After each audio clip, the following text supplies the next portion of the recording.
Well, hey guys, welcome to my channel. Welcome to another video and another video series.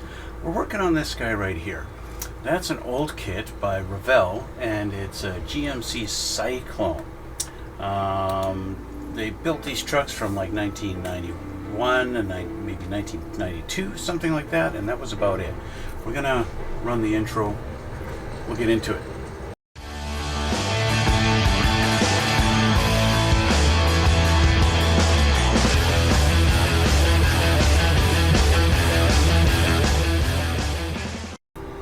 Okay guys, so like I said, we're going to be working on this guy here. That's our GMC Syclone pickup. I got it right here, and we're going to change the camera. We're going to open this up. We'll see what's in the kit.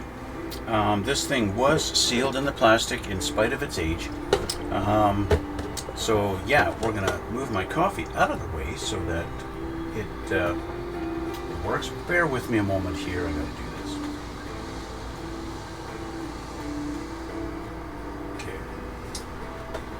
Alright, so let's change the camera and let's look at this kit. Alright, GMC Syclone. Of course, they spell it wrong, but they've done that on purpose. Let's take a look at this. Oh, she's molded in black. How about that? That's always fun. It tempts the kids to not paint the kit at all. But we know better than that, don't we? In spite of the fact it's molded in the color you want to make it, there's always imperfections in the plastic that need to be dealt with. We've got the little cab right there. It looks like it's got a little bit of some schmutz on the sides there, probably from being knocked around. You can see it in the light. And that's why we have to paint, right? Because that stuff happens. We got a nice little molding line right there where the plastic molded a little bit different in one little area to the other. You can see that as I shine it in the light. A little bit of detail. We've got, it looks like we've got our, looked at some pictures online. It looks like there's some kind of a hydraulic distribution block right there, so I'll be able to add a few lines in there. This we'll have to remove later. Anyway, that's the cab. We've got a couple of molded red parts. These are obviously just taillights. Why there's four, I don't know, but we have them. It looks like we're going to have two different options of taillights is my guess. Okay, that's my guess. And we've got the tonneau cover, and that's nicely detailed. It's a rough texture and has the patterns in it. We've got what looks like possibly side moldings. Yeah, we've got our the front grille and bumper, headlight surrounds, fun stuff. Looks like a dashboard right there. Looks pretty good. Okay. On this sprue, we've got the sides of the box, the rear box here, our hood that's all nicely scratched up from years of being in the box and moved around, probably in shipping. That's what happens, and again is why we need to paint it. Looks like we got a center console here, a couple of some kind of rails. I don't know what they're for yet. Yeah, detail under the hood is kind of neat. They've got the outlines there. Okay. Next. Instructions. Oh. And decals.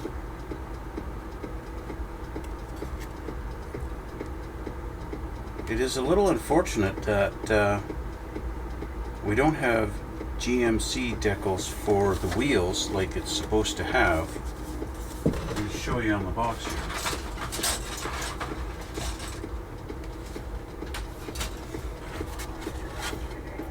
Right there, GMC right there. There should be decals for those, I would assume, but there's not. Unless the GMC is actually molded onto the wheels, we will find out. We'll find out. Anyway, so there's our Syclone decals. Got another bag of sprues here.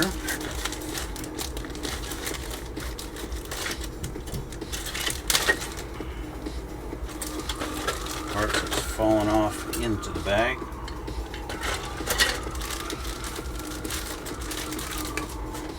Okay.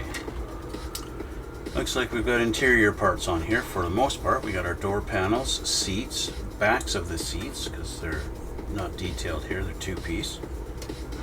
We've got our dashboard, firewall, radiator, windshield wipers, rear view mirrors, fan shroud for the radiator, and these, I'm not sure, these could be armrests that go in here, maybe.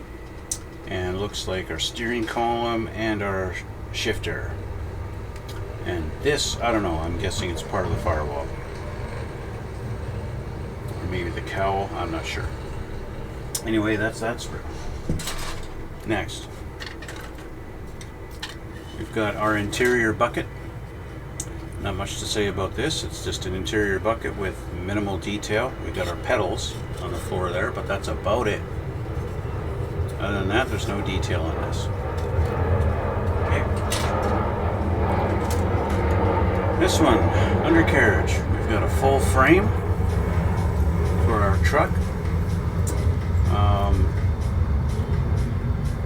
Lower suspension, rear axle housing.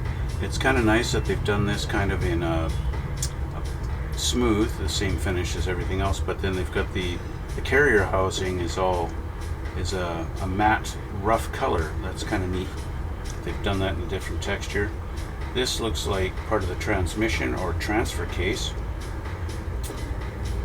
Pulleys and belts for the engine, drive shafts, steering arms. Yeah, that's about sums this one up. Leaf springs here.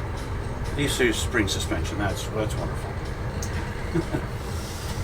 Yeah, and a truck that for its time, this truck was the fastest production truck in the world.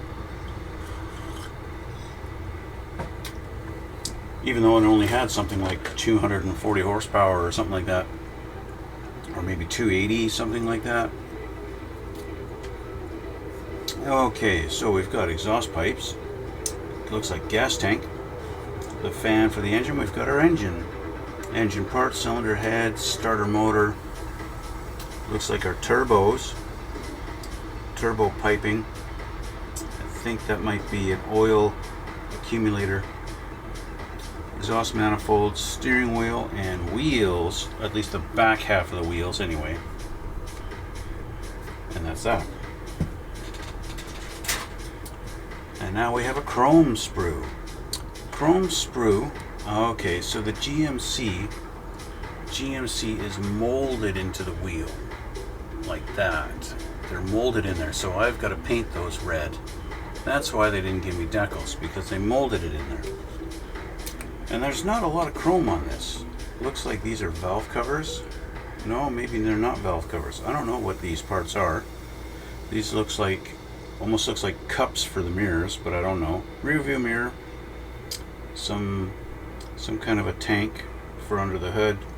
This looks like another, I think that's the air conditioning accumulator or compressor or something like that. I think that's what that is.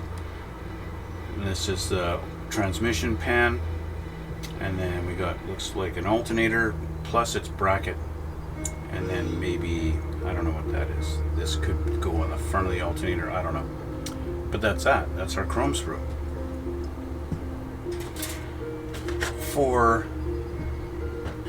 Four tires that they're not real rubber, they're nylon or whatever they call it. Yep, typical in these days. This part is some kind of, that's probably an upper rad hose, could be like that, I don't know for sure. And then we have our clear sprue. Oh, look at that. So we got two different rear windows. If you want to have, if you bought the truck and you had the opening rear window, you could put that in there, or you could have this just a solid glass, and then a windshield, which unfortunately has a little bit of a schmutz on there. like many other parts of this kit in the box. You see there, you can see it in the kind of the shadow of the box there. You can see that little schmutz right there. Unfortunately, we've got a little blemish that we're going to have to try and polish out. And then we've got lenses for headlights and all that kind of fun stuff. And who knows what the heck this clear thing is. We will find out, right? There you go. That's all of our sprues. We'll take a look at our instructions real quick here. Now, I am painting this thing black as per my client. This is a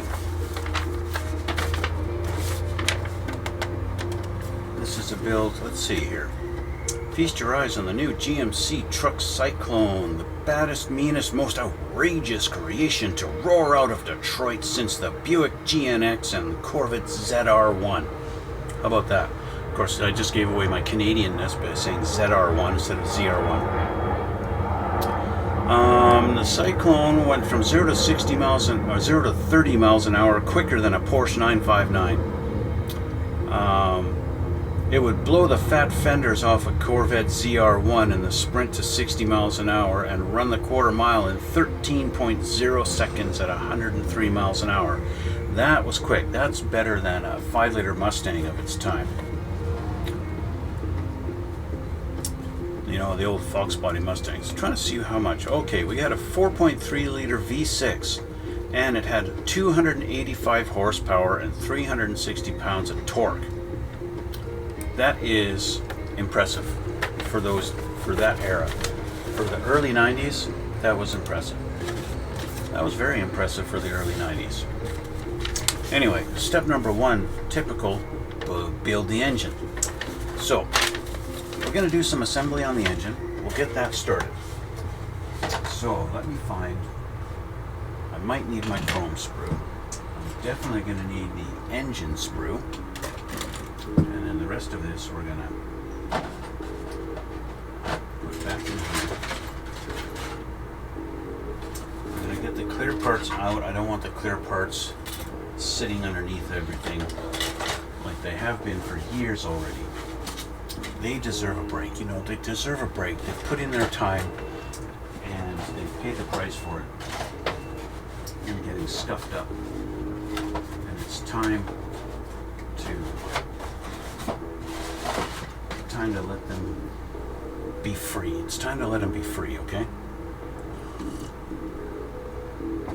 Okay. So, let's put these away. Let's take a look. There's not a lot of colors that we need. It's typical colors for a car, you know. You need some aluminum color, you need some flat black, you need some rubber black. You know, maybe you need some red, some white. Amber for turn signal lights. One big sheet of instructions, and that's all we get. But that's okay.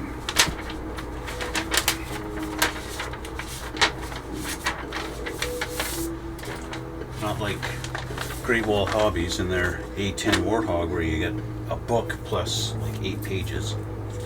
Okay, so it looks like they actually have these. Our sprues are actually lettered, which is very rare for a car kit. But I don't think so. I don't see any letter designations on the sprue itself. Anyway, let me switch the camera back. Okay. So, we need our 2 engine halves. That is obvious, regardless of what numbers they want to come up with them. And I am going to change my glasses real quick here.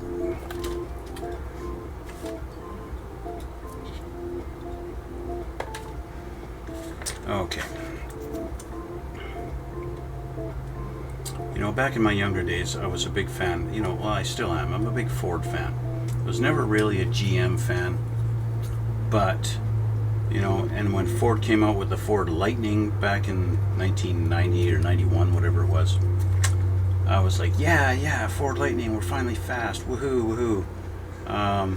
Yeah, then GM came out with this thing. And it's kind of blew away anything that Ford had to offer at the time. Of course, Ford had the Mustang, the 5-liter Mustang, the Fox bodies, as they are well known, and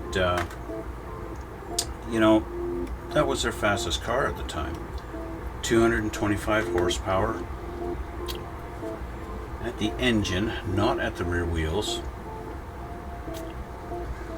Okay, valve cover C99. Our valve covers are not chrome. How about that?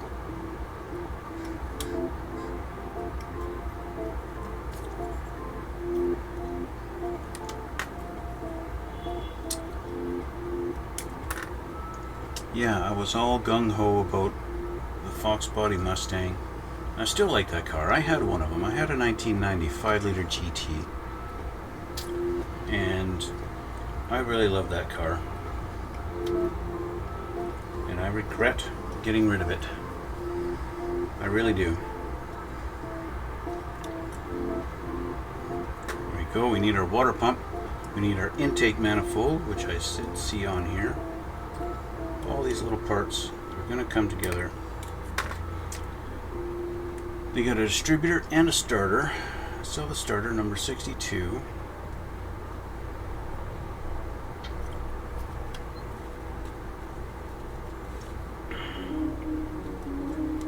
90% of this is going to be aluminum, so it's all pretty much going to be the same color. The distributor is number 77, but we're going to put that on last because that's something we need to deal with later. That's our distributor right there. Okay, but let's get some pieces put together here. We've got to clean these up, get rid of our nub marks. You guys know I love dealing with my nub marks.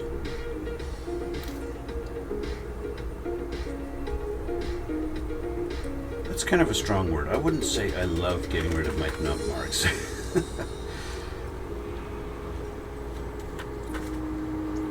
Let's see how well this goes together. I realize, you know, this is all molded in black, so it's a little bit hard to see on the camera. Oil pan looks like crap. That's just terrible. It's unfortunate that the oil pan is molded into the bottom of the engine like that. I would really have preferred it to be a separate piece, like most engines are in most kits.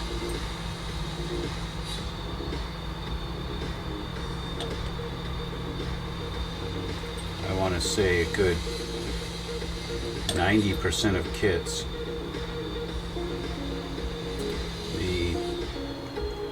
Well, I'd say even 90% of the kits, the engine and transmission are two separate pieces. But they've molded this as one big solid piece. And of course the transmission has texture. Well, you can really see. Maybe, let's see, where are we here? There we go. Was focused for a second. There you go. See, the transmission has a rough texture to it. It's got that cast, you know, it's trying to look like cast steel or cast aluminum. Not steel, it wasn't steel. Okay, cylinder heads. Cylinder heads gotta go on, but again, check for your sprue marks. This one came off clean. This one did not. We got a little nub right there. Okay. Now these heads do look like they are front lefts and rights. They have this little notch on one end of them. Oops. One little sticky outy thing that's hard to see on the camera because they're black. Anyway, you look at the cylinder head, you've got a notch that has one big notch sticking out of it, and then on the other side you got two. Okay, the single one goes towards the front of the engine, as per the drawing here. So that's a good way to figure out which way they go.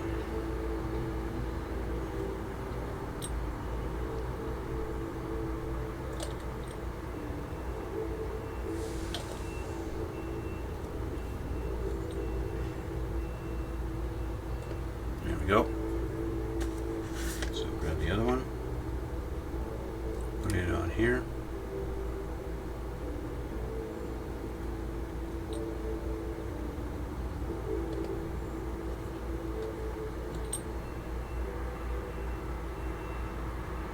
There we go. Cylinder heads installed. Now, if only it was that easy in real life, eh? Put cylinder heads on in less than a minute.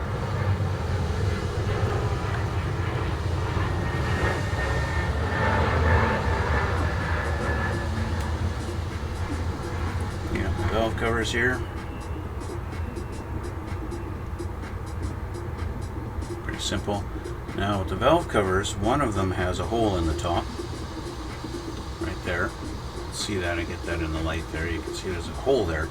That goes on the, I'm going to call it the driver's side of the engine. Okay?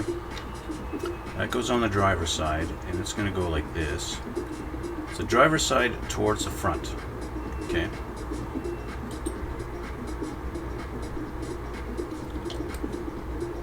And that's where that guy goes.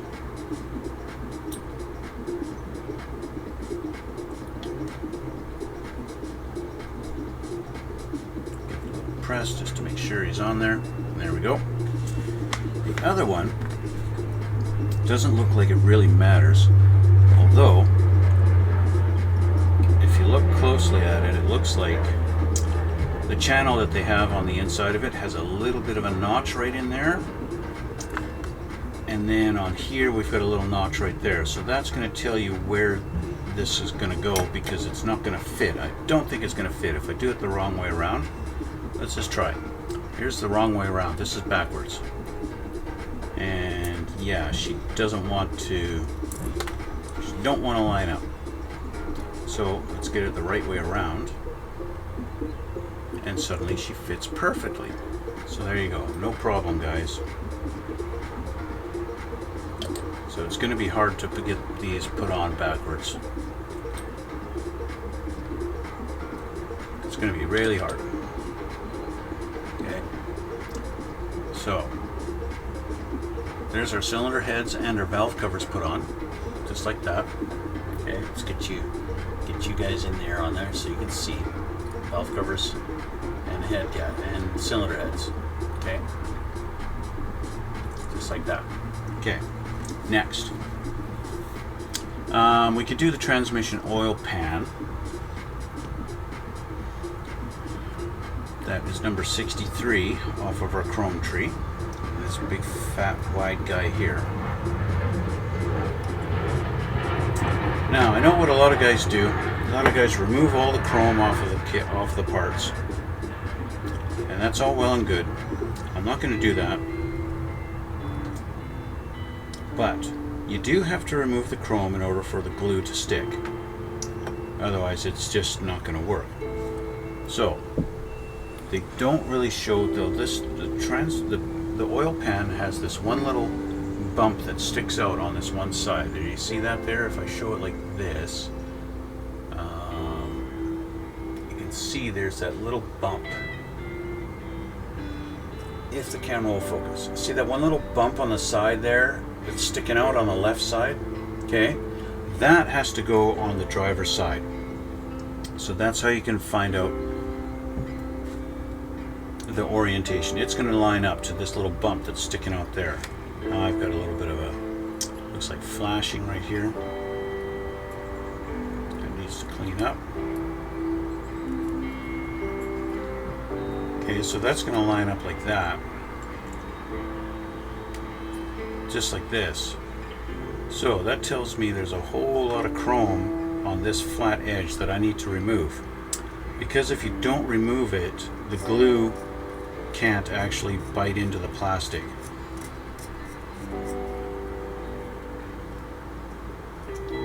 I'm not sure how accurate my information I read on this was, but I believe I read somewhere that the chrome that companies like Revell and AMT and all those guys, the chrome that they use is obviously not real chrome, because real chrome is boiling hot. They dip metal parts in it when they're chroming metal.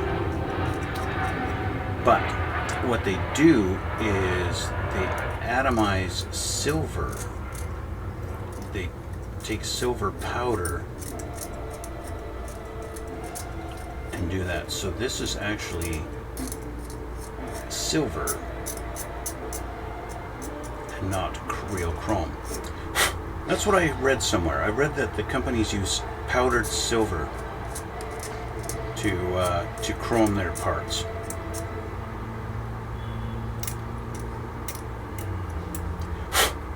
And anyway, if that's true, that makes sense, because this is actually a metal coating then, if this is actually silver. And that's why the glue cannot penetrate it. But you scrape it off, and now you've got plastic on plastic again.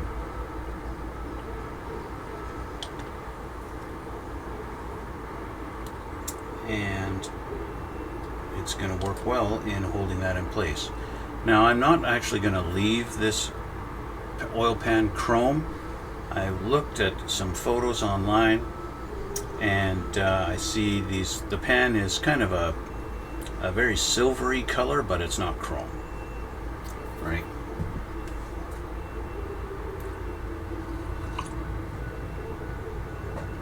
It's close, but not quite. Okay, next, front water pump assembly.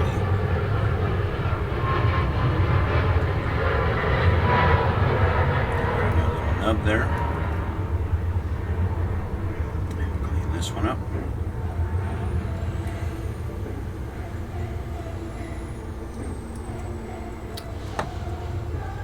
And we'll put this on. It looks like, I don't know if that's how this lines up exactly.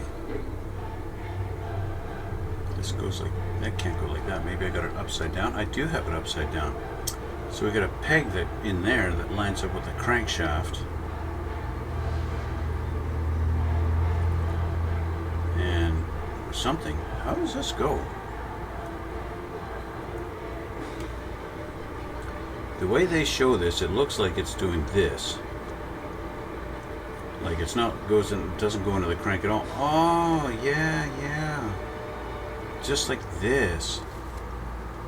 It goes like that, guys. Not that you can see because it's black. So anyway, we have a peg right there. Okay, right at the top, where it's right above the crankshaft. There's a peg there. You can maybe see it now. And over here on the cylinder head is a little hole. Okay, there's a little hole in the front of the cylinder head there. Let's see that. Can you see that? Right there. Okay, so you got a peg up here, and then a hole here. Okay, the peg is going to go through the hole in the water pump. So the water pump's going to sit like this. The peg is going to go through here, and then there's this peg on the back of the water pump. If it will focus. There, it still doesn't want to focus. Anyway, there's a peg there, and that's going to line up with the hole in the cylinder head. And it goes just like that. All right. So that's nice. Get that pushed down on there. There we go. And then we have our water pump on there. And that's how it goes. If it will focus, thank you. Focus again, please. There we go. It doesn't really want to stay focused. Come on. There. That's how it goes. Okay. There you go.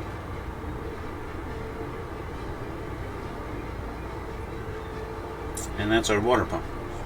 Next we have our intake manifold. Again, clean it up here.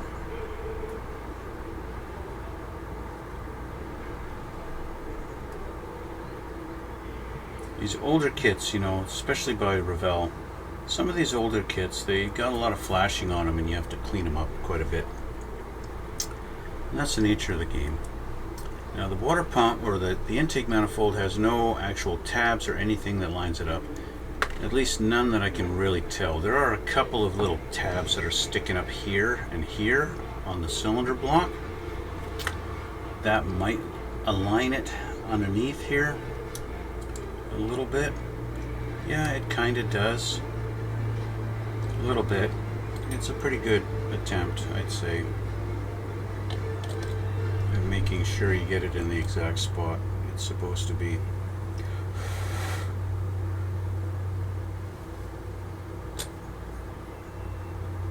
It's not bad. It's all going to be the same color anyway, so there we go, the intake's on. And now we have our starter. Our starter here has a big notch in it, and I'm sure it's supposed to just go there. They do show it here on the instructions in a blow up to show it to match this big slot that's in the starter, and line that up with the tab there.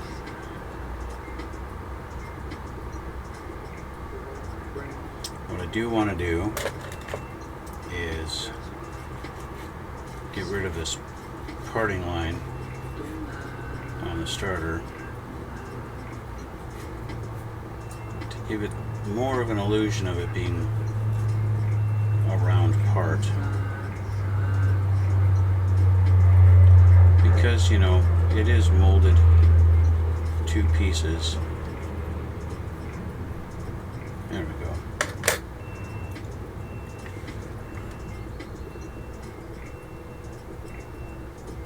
Like that. Okay.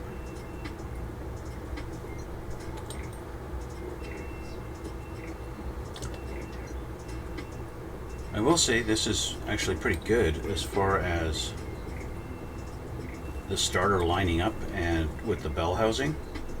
It's actually, I encountered much worse kits where the starter doesn't really line up. The starter lines up on this one. It looks pretty good. It actually lines up. There you go. Okay. So, we've got a good start here, okay?